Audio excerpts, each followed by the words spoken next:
Prabhupada ki Jai. Shri Nitaya Sati Sutta ki Jai. Shri Jagannath Baladev Subhadra ki Jai. Shri Radha Parasheshwara ki Jai. Transcendental Book Distribution ki Jai. Shri Priyat Madanga ki Jai. Shri Prabhupada Transcendental Book Marathon ki Jai. Hariyam Sankirtan ki Jai. Shri Guntaraj Srimad Bhagavatam ki Jai. All Premanandi. All glories to the Assembled. All glories to Sri Guru Garanga. All glories to Sri Prabhupada.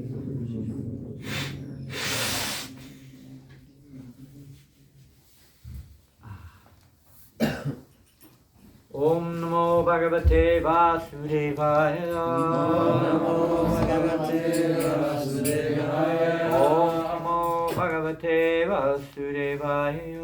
Om Namo Bhagavate Vasudevaya. Om Namo Bhagavate Vasudevaya. Om Namo Bhagavate Vasudevaya. I assume we're on text 15. Would that be correct? Yes. You saw probably you gave 14 yesterday. So kindly repeat. Samudra Pita Kosheya. Samudra Pita Kosheya. Vasasi Samupaharat. Vasasi Samupaharat. Arunak Shrajam Vaijay Vaijayanting. Madhuna Matta Satpadam.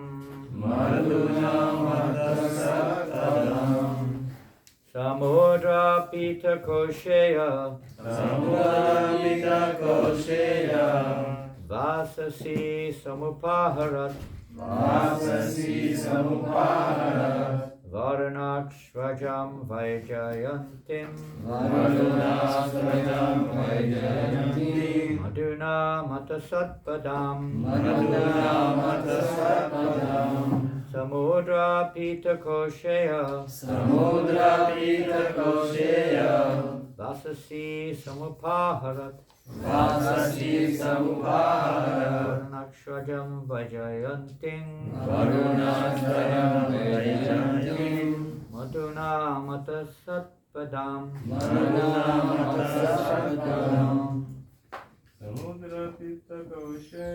Samudra Pita Kosheya.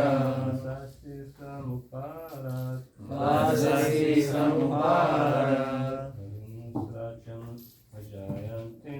Varunakshvajam Vajayantim. Madhuna Mata Satpadam. Samudra Pita Kosheya. Vasasi Samupahara. Varunakshvajam Vajayantim. Madhuna Mata Satpadam. Ladies. Samudra Pita Kosheya. Vasasi Samupahara. Varunakshvajam Vajayantim. Madhuna Mata Satpadam.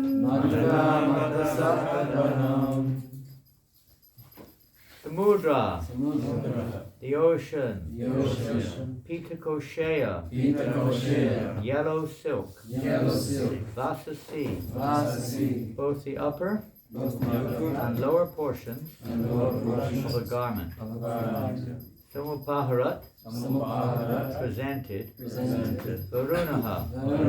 The predominating deity of the water. Prajam. Garland. Vaijayantim. The most decorated and the biggest. Madhuna. With honey. Mata. Drunken. Satpadam. Bumblebees. Which have 6 legs. Translation and purport by Srila Prabhupada. The ocean, which is the source of all valuable jewels, supplied the upper and lower portions of a yellow silken garment. The predominating deity of the water, Varuna, presented flower garlands surrounded by 6-legged bumblebees, drunken with honey. Purport: when bathing the deity in the Abhishek ceremony with various liquids such as milk, honey, yogurt, ghee, cow dung, and cow urine. You bathe the deity with these items, the jars? You bathe the deity in cow urine and cow dung? You do? Yes. Every day? Bishop on festival, Bishop. Just on festivals. You use cow dung and cow urine also? Yeah.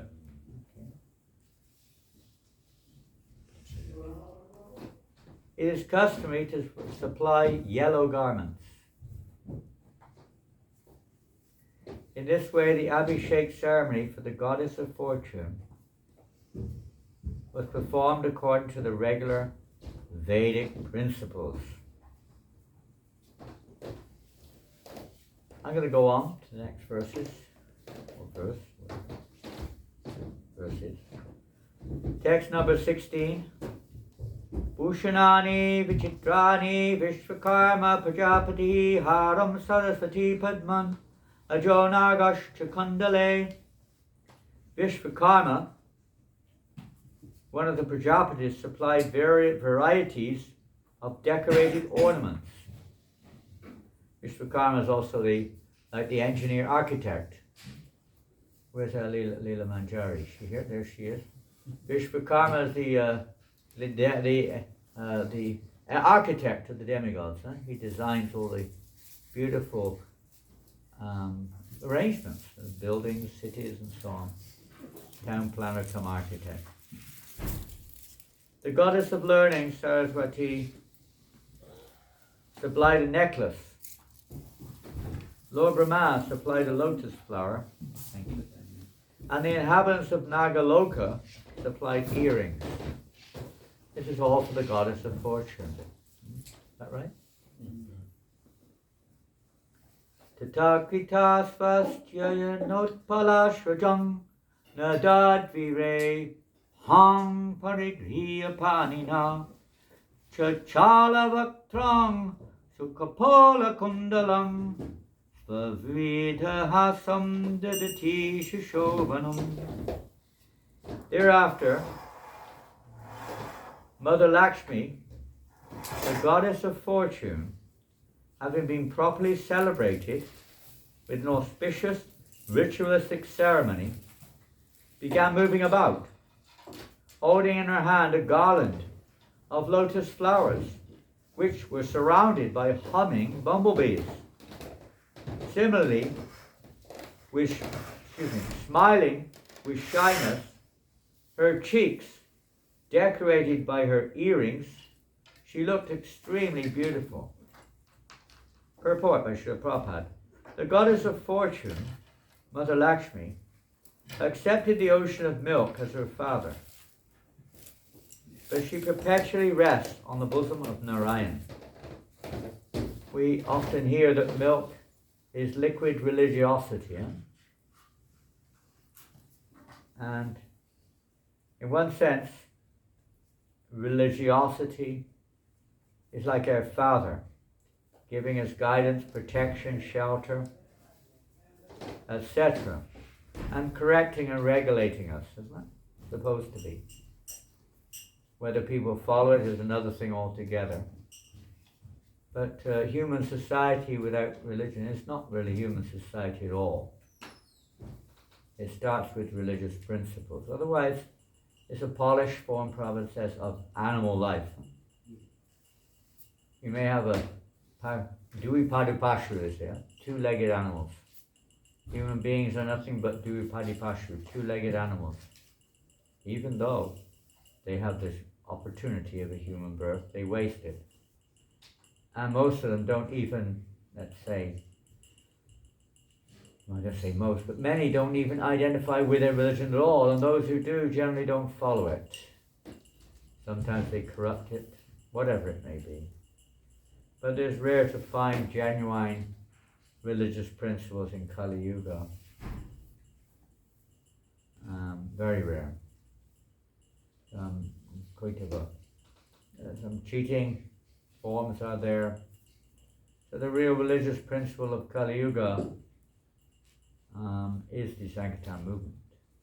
This is the only, possible hope for people in general, is to embrace the chanting of the Lord's holy name, no matter what name they have understood from their whatever religious teachings, etc. But the name of God should be chanted.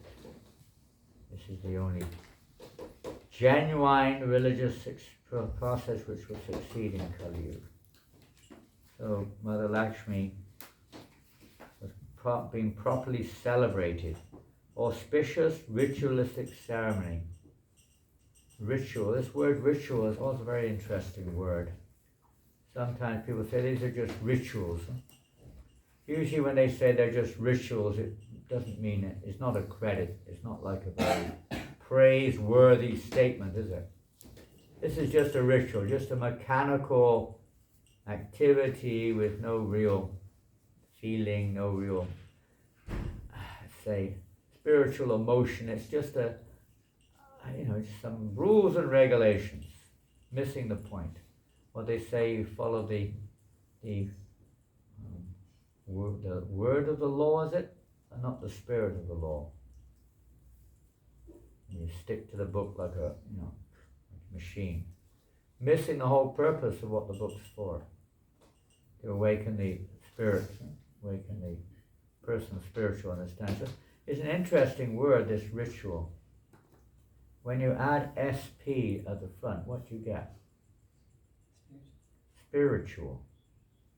Isn't it? The same word is there, spiritual. It's SP ritual. I always think SP stands for Srila Prabhupada. Otherwise it's simply a ritual. Spiritual. So it becomes spiritual when we take literally, whoever we're referring to, if they're a bona fide spiritual master, representative of the Lord, then by following even the rituals, seem to be rituals, they become spiritual. Everything becomes spiritualized.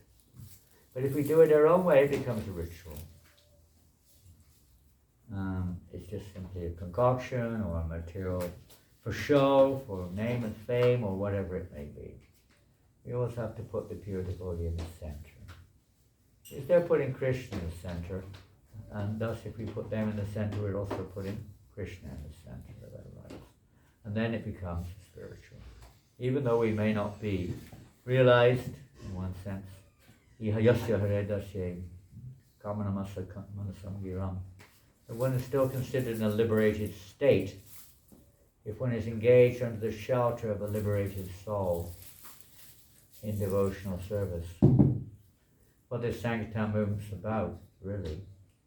We wouldn't be doing what we're doing now if it wasn't for Srila Prabhupada, would we? Would you be doing it, Harini? No way. Would you be wrapping up Arabic books with pieces of respectful tape or whatever? Ribbon. Huh? Ribbon. Ribbon. Probably not. You wouldn't be sitting here, that's for sure.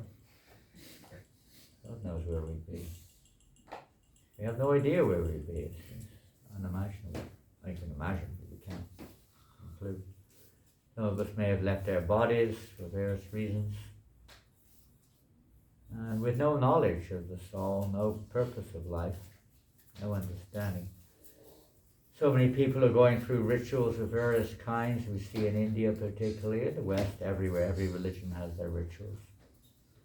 Nothing really changes. Wars are fought over rituals. your rituals are wrong, our rituals are right. They're all wrong unless they actually understand the essence or the spirit behind it all. Children fighting over something which is insignificant. And that's the unfortunate situation of the world. People get so attached to it. It's just like Ekanath Prabhu was saying 2 days ago, I think, when I sent him on a mission to distribute some food, not prasadam, but food to some beggars to try to get their, maybe a little bit more of their favourable mindset. It didn't work, but anyway, we tried. What they tell you? We want your money. We don't want your this stuff. We want your money. You're taking all the money off of us. This is our spot. People are so in illusion. And they're performing, you could say, austerities. I mean, they're living on the street. So many people live on the street in Paris, even in the winter, in some kind of tent. I doubt whether they ever take a bath. Probably never. They even change their clothes. For some of them, they never change their clothes. Very mode of ignorance lifestyle. They cannot appreciate this. And they'll chase you away. People under the modes of material nature, they're not following religion, they're following the modes of nature. And if the religion supplies them with what they want in the modes of nature, they like it. If they don't, they'll change the religion, change the teachings, change religion itself, or give it up altogether. Generally, people are unfortunate in that sense. Kali Yuga. They're very self-centered. We're always thinking what I want, what I like, etc. We're not thinking of maybe a little bit of the welfare of society up to a certain point. Yesterday I gave a book to one couple, and they were not vegetarians. And the book was Animals in Krishna Consciousness.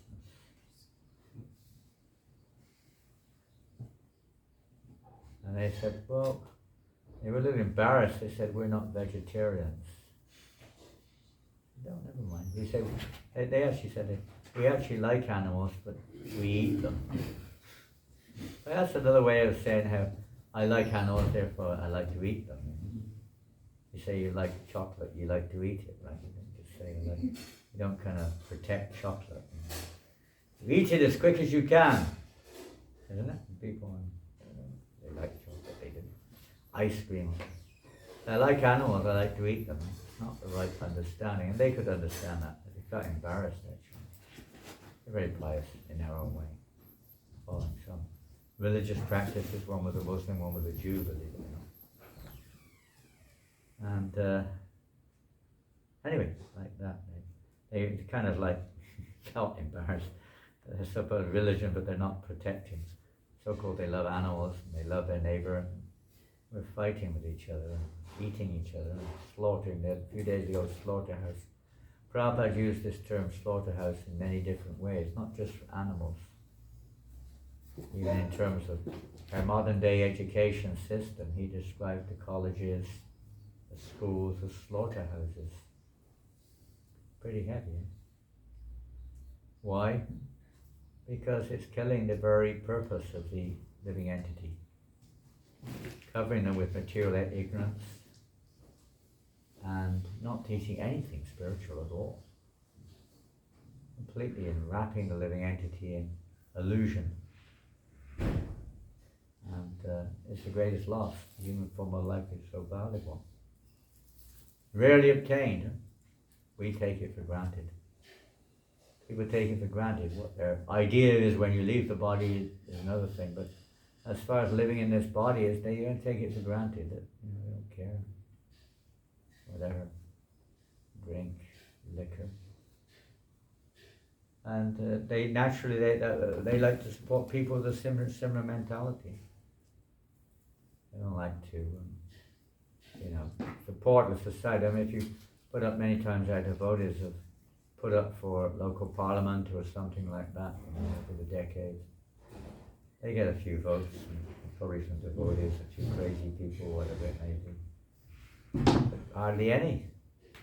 Imagine saying, we're really going to make this society very happy and blissful. We're going to close down all the liquor shops. We're going to close down all the, brothels, all the cinemas that unless they're showing spiritual subject matters. We're going to social media. Everything's going to be, stop. No more meat eating. At least no more cow slaughter. And no more gambling and all this stuff.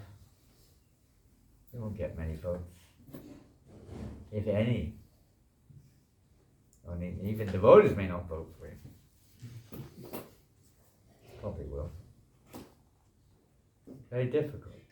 No more abortion. All these things won't go any further, but you can get the idea. It's not very palatable for people in general, is it? They want to enjoy, just like the demons do, they want to enjoy the goddess of fortune. But they don't want to serve Narayana. They don't want to accept that the goddess of fortune is the sole property of Lord Narayana. Everything belongs to the Lord, nothing belongs to us.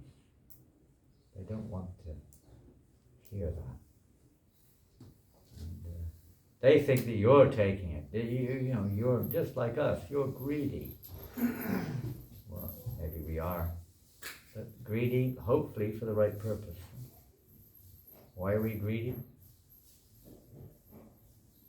If we are, it could be said we're greedy. What for? Krishna. For Krishna. We're greedy to return everything to Krishna, not for ourselves, but to return everything to Krishna. His already in one sense. It's just a false consciousness, an illusion. So to try to remove the illusion of thinking that it belongs to me or anyone else. To remove the illusion that everything belongs to Krishna. No matter what it is. Even our hair, by the way, belongs to Krishna. If you go, we're just doing some more this morning. Manand not here, is he? Is he here? No. Oh, there he is. Just let's say his name, he appears out of nowhere. Magic. So on the table upstairs there's a plate that's got some more Tirupati laddu on. Many people go to Tirupati. Some of you have been there, Tirupati? You've been to Tirupati? Not yet. It's in the south, it's in Andhra Pradesh on the border with Tamil Nadu. Probably the most famous place of worship and pilgrimage in the south of India, if not the whole of India. The richest temple in India. Every day, maybe 10 to 100,000 people come, at least. And there are, so millions every day, crores of rupees are donated. And many people come there and they shave their hair when they offer it. They give it. So the ladies also shave their hair. It's a kind of an austerity, it's also an offering to the Lord. Giving up that which we're attached to. We're not recommending you ladies do this. That's not Prabhupada's principal process. We have another business. We can say we're not going to comparative thing, but the recommended process in this area is Sankirtan. So we give up other things for the performance of Sankirtan. You could be enjoying yourself on the beach in, I don't know, this time of year. Maybe in Europe there's not so many, maybe in Greece or something it's still warm, I don't have a clue. But somewhere or another people that want to go and enjoy themselves on the beach, isn't it? On the shore of the ocean. As it says here, the ocean is the source of all valuable jewels. It's something special about the ocean, although it's dangerous at the same time. Yes, people love them, especially children. They love to go to the shore, don't they? They love to go to the beach. They dream of it, right? A beautiful sandy beach, blue warm water and blue skies and nice scenery and umbrellas and everything's there, ice cream stands and this and that. Everyone's getting tanned in the sun. It's, what do you think, Govinda? I bet you the sun doesn't do you good though, does it? I've seen that some people, they go red as a beetroot when they're in the burning. Can't have even 10 minutes sometimes, especially in New Zealand. New Zealand is so penetrating sun. The only time in my life, I walked in the sun for 10 hours in a row in the tropics sometimes. I never get sunburned. Never. Only place I ever got sunburned was Wellington. Wellington is like the last place on earth you expect. We were out in the sun for about 4 hours or something at some festival there. No shade. And then I had like bubbles on my head and things.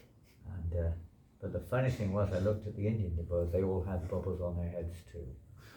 All the Indian devotees were sunburned. I've never seen that before. It's so penetrating, it just pierces your skin.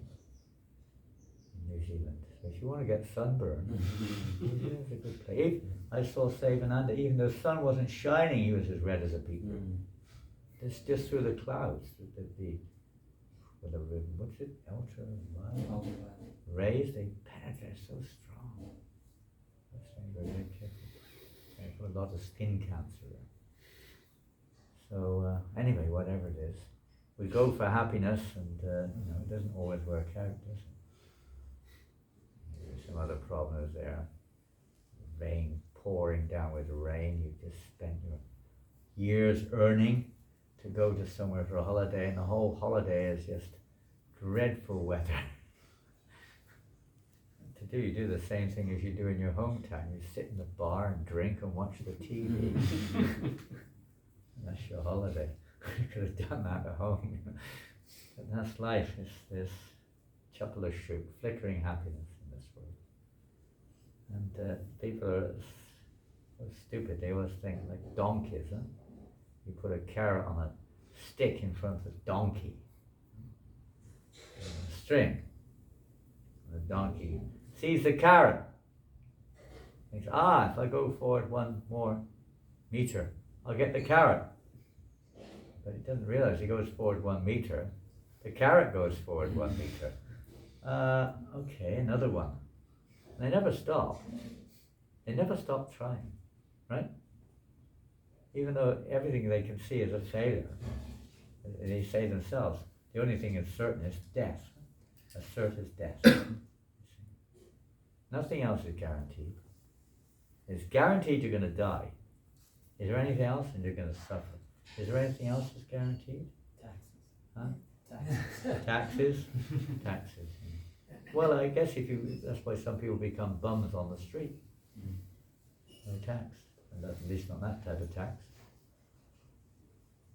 Yes. Prabhupada writes in his poem, he said, they say I'm fine. But they're actually paying their fine. Karmic fine. They say, yes, I'm fine. Everyone nobody realizes it. They don't realize, they think it's your fault. It's you Hare Krishna, it's your fault. You're taking their money from them. It's mine. This is my property. This is my money. This is me. This is their unfortunate illusion. Well, we just finished the purport here. So as and until people realize that even the goddess of fortune, she's simply lying on the bosom of Lord Narayana. She offers benedictions even to Lord Brahma and other living entities in this material world. Yet she is transcendental to all material qualities. The Lord is the father of all living entities, so in this way you could say he's providing and looking after people, living entities, not just those in human bodies, all living entities. But it's like somebody in prison, you feed them, huh? You give them something. But it's not the real desire of the Lord that simply to pamper or to spoil us in this world by giving us a certain amount of sense gratification according to our deserve. Goddess of fortune is transcendental. As a pure devotee is transcendental to this material world. Although they come into it, they think, people in general think they're just another ordinary person. In general, they don't understand what it is. Who is this person? causing us problems here. They don't understand the transcendental nature or their business. She's holding, she's moving about. She began, although she appeared to have been born of the ocean of milk, she immediately resorted to her eternal place on the bosom of Narayana.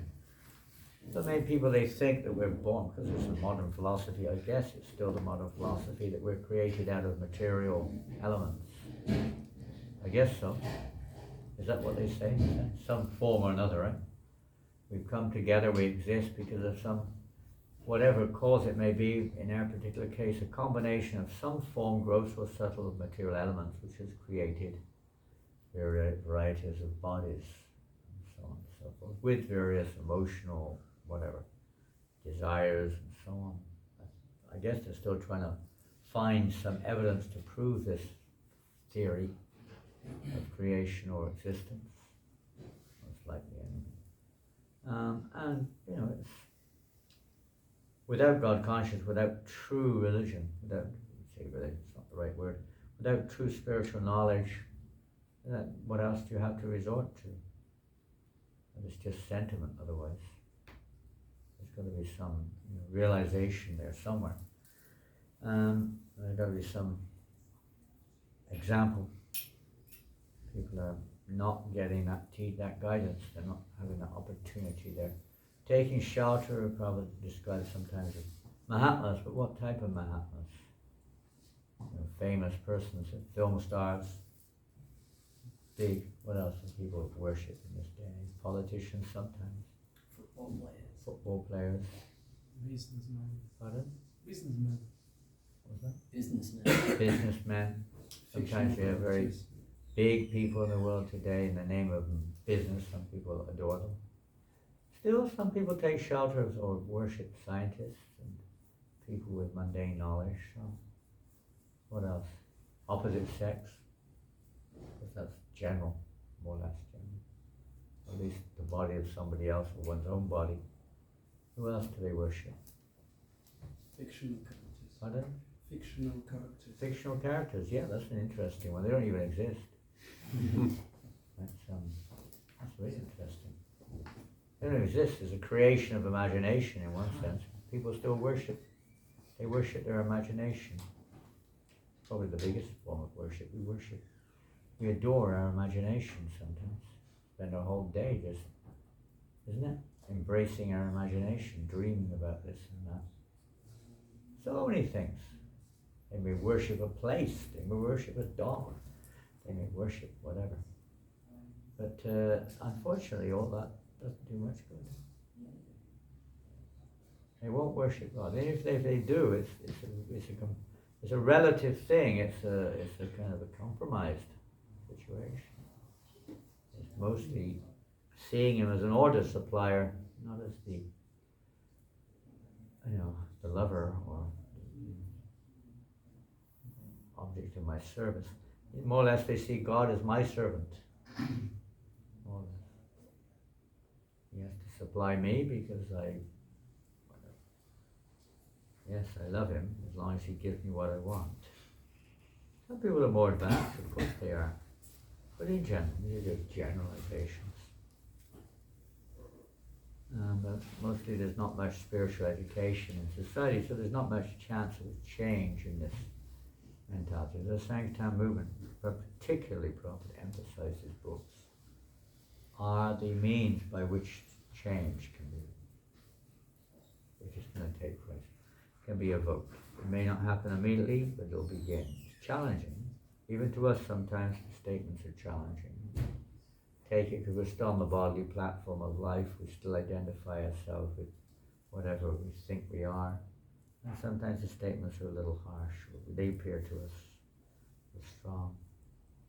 Sometimes you have to give strong instructions to a person when they're really, a parent sometimes has to give strong instructions to the child when they're behaving in a way for their own detriment, something against their own good.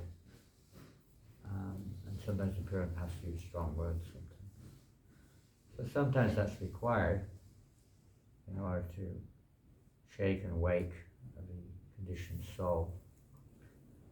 And sometimes we also need strong words to get us on track. We sometimes get lost in our own illusions. So this is the biggest illusion of all is identifying oneself with the body and identifying oneself as the owner and proprietor of me and mine is the basic consciousness of all living entities in the universe, right up to the topmost plan. Therefore, Brahma therefore there's suffering from top to bottom.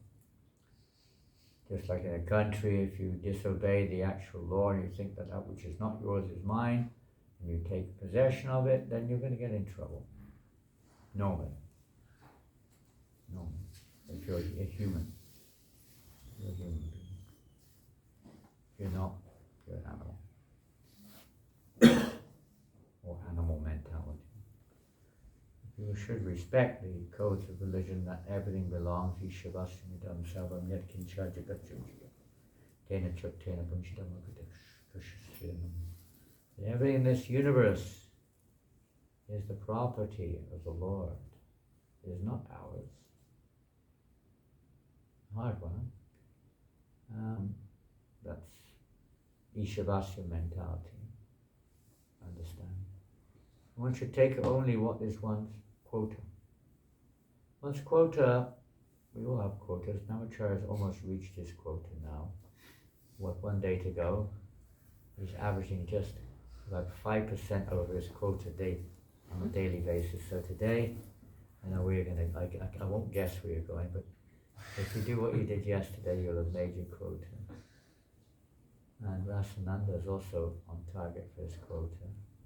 Of course, thanks to the Arabic population. Same with Harini.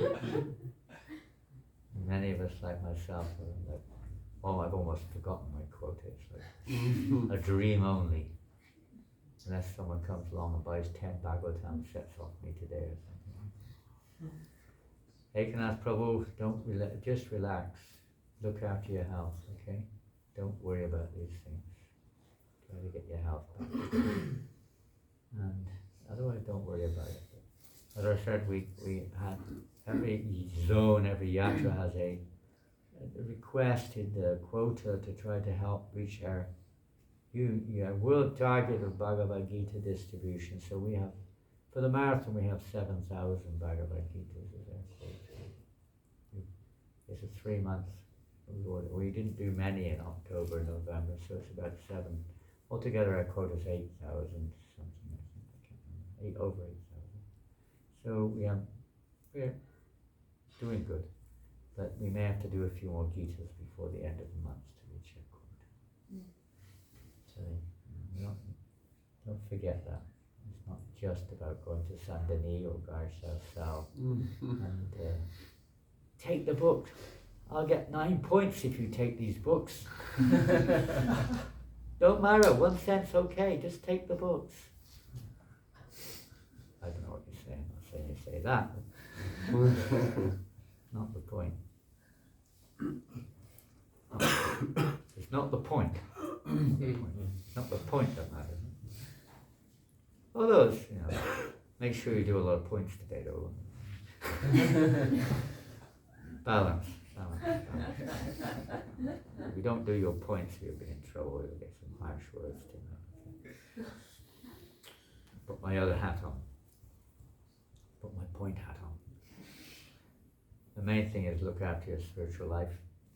Try to give Krishna consciousness somehow or another to others. Look after your health as best you can. We can only do what we can. We're limited here. Try your best. And try to help each other. Take up this mission as Srila Prabhupada gave everything for us in his senior age. There's no help, personally speaking, in this world, but he gave everything to try to offer this gift to the world. Real education, real knowledge, real happiness, real peace, which cannot be found anywhere else. There may be some indications there, but the process is not. Only for the Sankirtan, forms of Sankirtan yogic must be awakened. Because only by the mercy of the Lord, and it's only through Sankirtan the Lord is pleased. Different aspects of Sankirtan, which means following the pure devotee of the Lord, following their path. So we're finished there, and wish you all a very good day, whatever it may be, whatever service you may have. Try to put Prabhupada and Krishna in the center. Do your best to help others to also come to Krishna consciousness. Hare Krishna. So you got your books read. I do. One thing is that we're running out of Arabic books, for better or for worse.